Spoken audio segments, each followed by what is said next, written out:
The book of Corinthians, chapter 11. Imitate me, just as I also imitate Christ. Now I praise you, brethren, that you remember me in all things and keep the traditions just as I delivered them to you. But I want you to know that the head of every man is Christ, the head of woman is man, and the head of Christ is God. Every man praying or prophesying, having his head covered, dishonors his head. But every woman who prays or prophesies with her head uncovered dishonors her head. For that is one and the same as if her head were shaved. For if a woman is not covered, let her also be shorn. But if it is shameful for a woman to be shorn or shaved, let her be covered. For a man indeed ought not to cover his head, since he is the image and glory of God. But woman is the glory of man. For man is not from woman, but woman from man. Nor was man created for the woman, but woman for the man. For this reason the woman ought to have a symbol of authority on her head, because of the angels.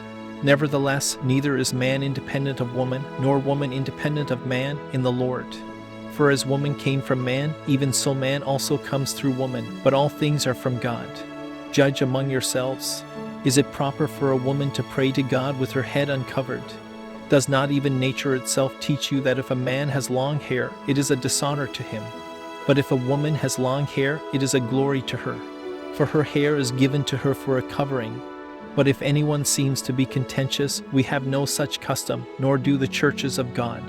Now in giving these instructions I do not praise you, since you come together not for the better but for the worse.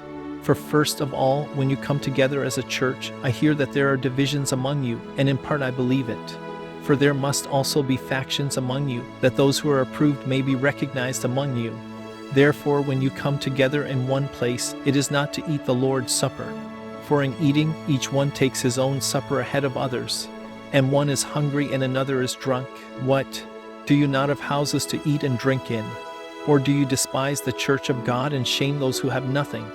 I do not praise you, for I received from the Lord that which I also delivered to you, that the Lord Jesus on the same night in which he was betrayed took bread.